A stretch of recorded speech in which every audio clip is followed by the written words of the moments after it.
Hi everybody, I'm Natalie with Missouri Star Quilt Company, and today on Embroidery 101 we're going to learn the herringbone stitch. This stitch is really cute, and it's also very easy to do.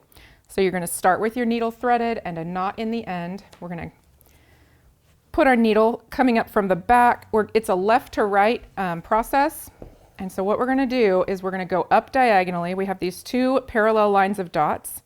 We're going to go up to the third dot and create a little back stitch in between those two dots, and then we're going to come down here. You kind of skip two, and then you make your little back stitch right there in between those two dots.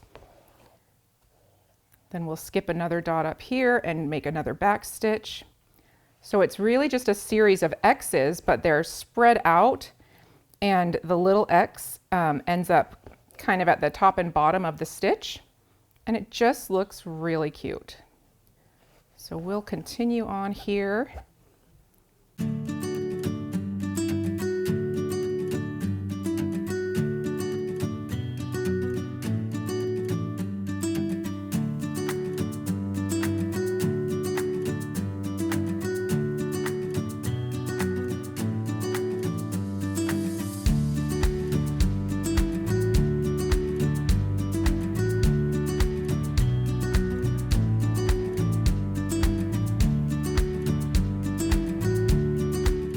So this stitch really is just as easy as it sounds. It's super cute, and I think it'll be a great addition to your embroidery project. So I hope you enjoyed learning the herringbone stitch with me from Missouri Star Quilt Company.